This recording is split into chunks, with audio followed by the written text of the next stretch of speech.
आप सभी ना मंदिर भी जाते हो और मंदिर में भीड़ लगी हुई है, सारे के सारे मंदिर भरे हुए हैं सब के सब। और तीर्थ स्थानों में तो पैर रखने की जगह भी नहीं है, तीर्थ स्थान तो पूरे के पूरे भरे हुए हैं। हर चीज़ कर रहे हो आप लोग, जितने भी स्पिरिचुअल रिचुअल्स हैं ना सब कर रहे हो। आप दिया भी जलाते हो मंदिर में, डेली सुबह शाम आरती भी करते हो, सारी चीज़ें चल रही हैं, भागवता हवन कथा सब कुछ करा रहे हो। लेकिन तो भी कुछ ना कुछ आपको दुख रह ही जाता है, मतलब कहने का कुछ ना कुछ तो चल ही रहा है और जो आपकी लाइफ को ख़राब करे पड़े। सारे के सारे पुण्य कर लिया आपने, सारे के सारे आपने सारे के सारे स्पिरिचुअल रिचुअल जितने हैं उसे भी फॉलो कर रही हो और अच्छे मार्ग पे चल रही हो। ओके। और बाहर के लोग तो आपको इज्जत भी कर रहे हैं कि ये तो महिला रोज़ाना मंदिर जाती हैं, आंटी या अंकल कोई भी है वो मंदिर जाते हैं। लेकिन यार घर पे आते ही सब कुछ गड़बड़ हो जाता है। अब आप आई सत्संग से अपने घर पे, अब आपकी कोई बहू है, आपके लड़के की बहू है, डॉटर इन लॉ आपकी, उसने तो आपको ताना मार दिया छोटा सा कि यार हमारी सास तो अंधविश्वासी हैं या ये करके आ रही हैं, चाय भी लाई बड़े बिना मन के। आप तो बस जैसे बलून पूरा भरा हुआ था, अचानक पूरी की पूरी हवा निकल जाती है, बलून फट जाता है और फिर लड़ाई शुरू हो जाती है। इसी प्रकार से बहू के साथ भी होता है। कई घरों में मैंने देखा, वो लड्डू गोपाल को खिलाती पिलाती हैं, लड्डू गोपाल को मानती हैं, वो उनको ले आती हैं, फिर वो सास उनके अगेंस्ट हो जाती हैं। सास कहती हैं कि ये क्या कर रही है ड्रामा, इसने तो मेरे लड़के की ज़िंदगी तबाह कर दी, भगत नहीं हो रही है, वाट एवर ये सब चलता रहता है। यार इतने अच्छे अच्छे मार्ग पे जा रहे हो फिर भी तुम्हारी लड़ाइयाँ कम नहीं हो रही, घर में कलह हो रही हैं। ओके, आप खुद ही कलह में हो अंदर, चाहे घर पे लड़ो मत लड़ो, मानसिक टेंशन चल रही है, कुछ ना कुछ चल रहा है। तो आपको ये एक बात तो पक्की है ना, कुछ ना कुछ गड़बड़ हो रही है हमसे ही। मतलब कुछ ना कुछ गड़बड़ हो रही है और प्रोसेस कुछ ना कुछ उल्टा चल रहा है और जिसकी वजह से ये हो रहा है। तो समझ लेना क्यों हो रहा है, मतलब ये ऐसा ही हो रहा है जैसे कि। लेकिन आप जाते मंदिर किस लिए हो पहले ये बताओ मुझे। इसीलिए तो जाते हो ना कि सुख शांति आए घर में, ये वाली पूजा करा लो, सत्यनारायण भगवान की कथा करा लो, तो फिर ये जितने भी हमारे साथ चल रहे हैं ना ये नेगेटिविटी वगैरह ये सब दूर हो जाएगी। मतलब जो भी तुम कुछ कराते हो, कुछ ना कुछ चाहते हो ना उसके पीछे कि यार ये कराऊंगा तो ये सही हो जाएगा, ये कराऊंगा हवन तो ये सही हो जाएगा। और अगर वो सही नहीं हो पाता तो तुम्हें नेगेटिविटी घेर लेती है, फिर तुम और तनाव में आ जाते हो। सारे के सारे रिचुअल्स को फॉलो करके भी तनाव नहीं जाता, ये होता है। तो ये क्यों होता है ये मैं बताना चाहता हूँ, बस आपको इस चीज़ से बाहर निकालना चाहता हूँ और आपको परम शांति का अनुभव कराना चाहता हूँ, मैं इसीलिए बोल रहा हूँ। तो समझ लेना, जब आप डेली डेली मंदिर जा रहे हो, कहीं भी जा रहे हो और आप अपनी डिमांड रखने जा रहे हो, वो डिमांड पूरी नहीं हो रही, तो कहीं ना कहीं हम गलत रास्ते पे तो जा ही रहे हैं ना। मंदिर गलत नहीं है, समझ लेना। आप जिस जगह पे जा रहे हो पहले ये समझ लो मंदिर क्या है या तीर्थ स्थान क्या है। आपने कभी सोचा, वाइब्रेशंस को जानते हो? वाइब्रेशंस जो हमारी तरंगें उठती हैं अंदर की, वाइब्रेशंस कहते हैं ना, नेगेटिव वाइब्स, पॉजिटिव वाइब्रेशंस। हाँ, कुछ सकारात्मक तरंगें होती हैं हमारे अंदर, कुछ हमारे नेगेटिव तरंगें होती हैं। ओके, मतलब जैसे हर इंसान के अंदर से ना रेडिएट हो रही है, एनर्जी निकल रही है। ओके, और जो जैसा इंसान होता है ना उसके अंदर से ना वैसी ऊर्जा क्रिएट होती है, निकलती है बाहर। Okay, alright.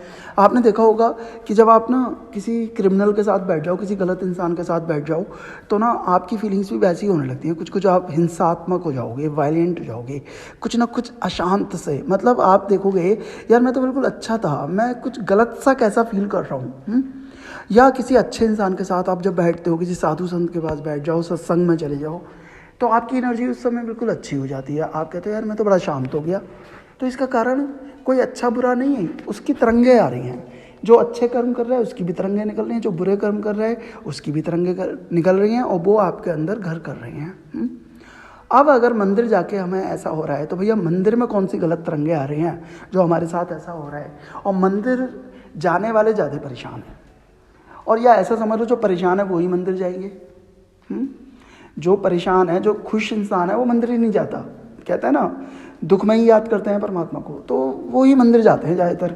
वो ही सब रिचुअल्स फॉलो करेंगे, हवन कराएंगे। किसी लड़के की जॉब नहीं लग रही, उसके माँ बाप 50-60 हज़ार रुपये लगा देंगे, 1 लाख खर्च कर देंगे, कोई हवन करा देंगे कि यार इसके ऊपर से कोई शनि की 7.5 यानी क्या क्या चीज़ें उतरे और इसे जॉब लग जाए। अब आप एक बार बताओ, आपने कोई हवन करा दिया, 1 लाख रुपए 10 लाख रुपए भी खर्च कर दोगे आप लोग तो।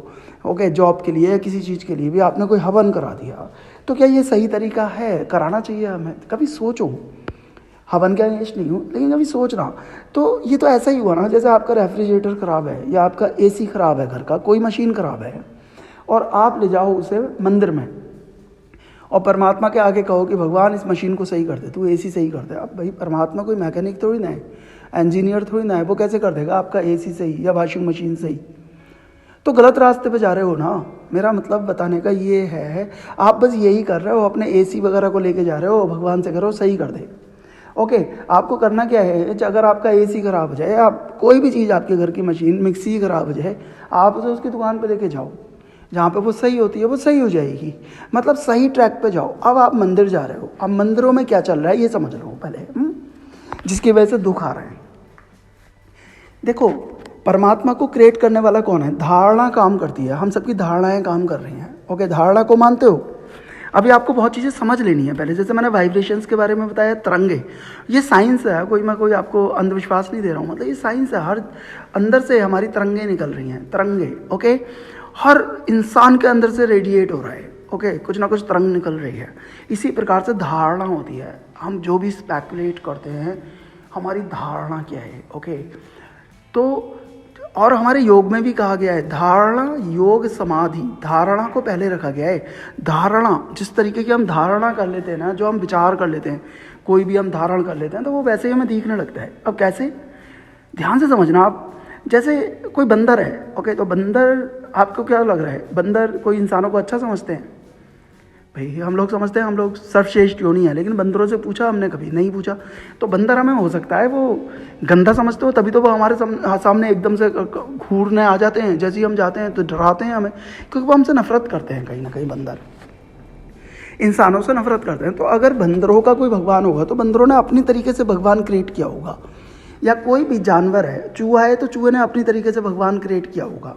वो इंसानों के रूप में नहीं देखेगा, लेकिन हमने किस में क्रिएट किया हुआ है? हमने भी अपने इंसानों के रूप में क्रिएट किया हुआ है भगवान को, क्योंकि हम इंसान हैं। तो जो जो धारणा हमारी होती है, वैसा ही भगवान बन जाता है।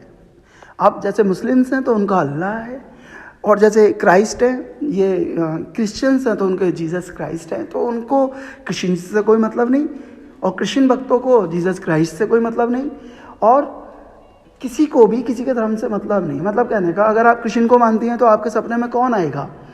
कृष्ण ही आएंगे आपके सपने में ना, क्योंकि आप कृष्ण के बारे में ही चिंतन करती रहती हैं, सोचती रहती हैं। इसलिए वही विचार मतलब आपकी धारणा कृष्ण बन गई है, तो वो धारणा आ रही है कृष्ण रूप में, बांसुरी लेके। अब वो गिटार लेके नहीं आ जाएंगे कृष्ण आपके सामने। अगर कभी कृष्ण, भाई हो सकता है मॉडर्न टाइम में, हो सकता है भगवान है, वो तो कुछ भी कर सकते हैं। हो सकता है उनका मन कर जाए गिटार बजाने का, कि लाओ यार गिटार ही बजा देता हूँ। अगर सपने में या सही में कृष्ण भगवान आ जाए आपके घर में गिटार लेके, वो बजाने लगे म्यूजिक, आप कहोगे अरे ये कौन नास्तिक आ गया? आप तो कृष्ण जी को ही बाहर निकाल दोगे धक्के देके। अरे एडा, कृष्ण बता रहे हैं अपने आप को, तू कृष्ण कहाँ से हो गया? बांसुरी लेके आ। मतलब आपने कुछ ना कुछ अपना थॉट बना रखा है कि कृष्ण ऐसे होते हैं, राम जी ऐसे होते हैं, ये है। तो ये सब क्या है? हमारी धारणाएं हैं। और ये जो धर्म है, धारणा से धर्म बना है। जितनी भी भगवान है, धारणा, हम समझते हो ना धारणा क्या है? तो ये धारणाओं के आधार पे भगवान बन गया है। अब हम थर्ड चीज पे आ जाते हैं, ओके, कि मंदिरों में जाके हमें दुख क्यों मिल रहे हैं। मेन तो यही है ना, तो इसे ही समझ लेते हैं। देखो, हमारे अंदर से क्या चीज़ रेडिएट हो रही है? हमारी एनर्जी रेडिएट हो रही है, मतलब कुछ ना कुछ निकल रहा है, तरंगे। और मंदिरों में कौन लोग जा रहे हैं? दुखी लोग जा रहे हैं। मंदिर में सारे के सारे दुखी लोग जा रहे हैं। दुख का मतलब, कोई कह रहा है भगवान के आगे, जो जितना रो लेने का नाटक कर लेगा ना, मतलब हंसता हुआ जा रहा है, कार में बैठा है, म्यूजिक चल रहा है, गाड़ी पार्क करके जैसे ही वो मंदिर के अंदर जाएगा, या पैदल जैसे ही घुसेगा ना मंदिर के अंदर, अगर वो पैदल भी आया है तो गाना गुनगुनाता हुआ आ रहा है मंदिर में, लेकिन मंदिर के अंदर जाके पता नहीं क्या हो जाता है, मुंह बना लेते हो तुम लोग, और अपनी प्रॉब्लम्स को याद करने लगते हो। और परमात्मा के सामने जितना रोना सा मुंह बना लोगे ना, तुम सोचते हो परमात्मा तुम्हें देख ले कि तुम परेशान हो, जबकि तुम नाटककार हो। तुम वही मुंह बना रहे हो, बाहर जाके तुम भूल जाओगे। बाहर जाके, मंदिर से बाहर जाके फिर तुम कहाँ याद रखोगे? फिर नहीं याद रखोगे। लेकिन परमात्मा के सामने मुंह बना लोगे। जैसे एक छोटा सा बच्चा होता है ना, वो माँ के सामने बड़े मुंह बनाता है। जैसे ही अगर गिर गया ना, पहले देखेगा चारों तरफ ना, कि अगर उसकी माँ देख रही है तो रोने लगेगा, या कोई देख रहा है रोने लगेगा, कोई नहीं है ना तो झाड़ेगा अपने घुटने और चल देगा।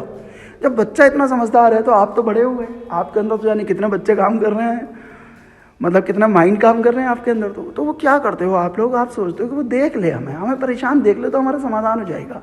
यहीं आप उल्टे जा रहे हो, यहीं कुछ गलत हो रहा है। तो मेरा मतलब क्या है, जब मंदिर में आप जाते हो, भीड़ जा रही है मंदिर में, कौन सी भीड़ जा रही है भैया? दुखों वाली, रोने वाली। मंदिर तो क्या है? सेलिब्रेशन। तीर्थ स्थान क्या है? सेलिब्रेशन। वहाँ डांस होना चाहिए, वहाँ पे नाचना चाहिए, ओके, पॉजिटिव वाइब्रेशंस हमारी होनी चाहिए, हर एक की हेल्प करनी चाहिए, ओके, दूसरे को गंगा नहला देना चाहिए। कोई अपाहिज है, कोई बुजुर्ग है, उसे गंगा नहलाना चाहिए। और यहाँ क्या चलता है? मैं नहाऊंगा पहले। आप देखो ना नागा बाबा का क्या होता है, अभी कुंभ था ना, तो वहाँ पे ना लाइन लड़ते थे वो लोग कि पहले हम स्नान करेंगे। जब इतना घमंड है, इतना तुम्हारे अंदर क्रोध है, तो फिर तुम साधु काहे के हुए ना? पहले मैं, जब तक ये वाली भावना आएगी तो फिर कैसे तुम साधु कोई कह सकता है तुम्हें? मेरे अकॉर्डिंग तो नहीं। यहाँ तो रेस है कि पहले मैं नहाऊंगा, तो ये सब नहीं। जहाँ पे ये हो जाए ना, पहले तुम नहा लो, हम बात को नहा लेंगे, तो भगदड़ भी ना मचे।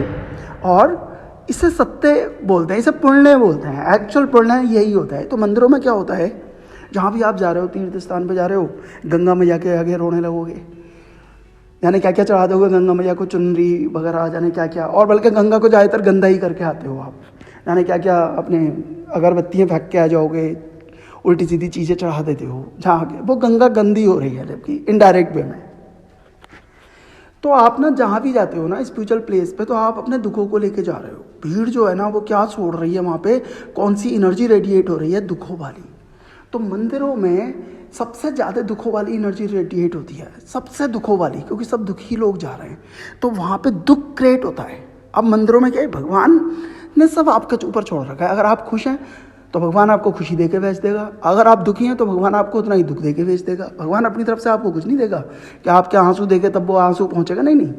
वो ये देखता है कि यार मैं इसको सब कुछ दिया हुआ है, इसको हाथ दिए हुए हैं, पैर दिए हुए हैं, सब कुछ दिया हुआ है, लेकिन ये खुश नहीं है, रो रहा है। तो इसकी अपनी चॉइस है, ये खुश नहीं है। बहुत सारी चीज़ें मैंने इसे ऐसी दे रखी हैं जो ये खुश हो सकता है, तो इसकी अपनी चॉइस है। लेकिन वहाँ पे भी वो क्या करता है, रोता है, इंसान जाके रोता है मंदिरों में। तो मैंने आपको धारणा और वाइब्रेशंस के बारे में बताया था, इसीलिए बताया था जिन लोगों को नहीं मालूम, बाकी तो सबको मालूम है आजकल ये सब चीज़ें। तो वहाँ पे कौन सी वाइब्रेशंस काम कर रही हैं? Negative vibrations. मंदिरों के अंदर सबसे ज़्यादा नेगेटिव। उधर पंडित बैठे हुए हैं, I am not against the pandits वगैरह, ठीक है, मैं उनका अगेंस्ट नहीं हूँ, लेकिन वो भी बैठे हुए हैं। एक मंदिर में मैं गया तो वहाँ पे तो 4-5 लैपटॉप लेके बैठे हुए थे, अलग अलग डिपार्टमेंट में, मतलब ज्योतिष बैठे हुए थे, 4-5 लैपटॉप लेके। अब वो भगवान की पूजा तो ही ना कर रहे हैं, वो तो लैपटॉप लेके बैठे हुए हैं और पूरी की पूरी कुंडली बनाने के लिए तैयार हैं, तुम्हारा पूरा फ्यूचर बताने के लिए तैयार। तो उनका पूरा ध्यान जो है ना बिजनेस पर है, परमात्मा की आराधना तो ही ना है।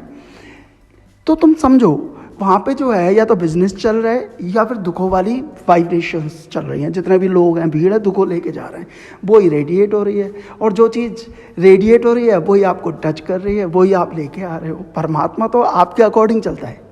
परमात्मा आप खुश हो तो खुशी बढ़ा देगा। कहते हैं ना मनी अगेंस्ट मनी, मतलब जितना धनी व्यक्ति जो है वो अमीर होता चला जाता है, गरीब गरीब बनता चला जाता है। क्यों?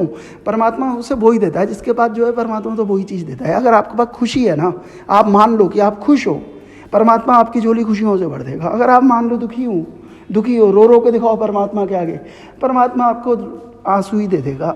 तो यही रीज़न है कि आपके जीवन में शांति नहीं आ पाती। सारे धार्मिक कृत भी करते हो, मंदिर भी जाते हो, तो अपने प्रोसेस को चेंज करो। अगर आपको मंदिर को रियल मंदिर बनाना है तो वहाँ पे आपको हंसते हुए जाना है। जो रोता हुआ जाए ना मंदिर में, उसकी एंट्री नहीं होनी चाहिए। कोई भी उतरा हुआ चेहरा मंदिर के अंदर जाना ही नहीं चाहिए। क्या समझ लिया तुम लोगों ने मंदिर को यार? अरे रोना है तो अपने घर पे बैठ के रो लो, कमरों में रो लो। तुम घर पे भी रो रहे हो, ये नहीं कि तुम घर पे चलो हंस लो, घर पे भी रो रहे हो, मंदिर में भी जाके रो रहे हो। तो इसका मतलब तुमने रोने को, तुमने दुखों को चूज़ किया है। तो तुम दुखी हो, इसलिए तुम खुशी को चूज़ करो। खुशी वाली वाइब्रेशंस मंदिर में लेके जाओ तो वही रेडिएट होंगी, वही रोटेट होंगी, तो वही सबको मिल जाएंगी। Okay, thank you so much. Hare Krishna.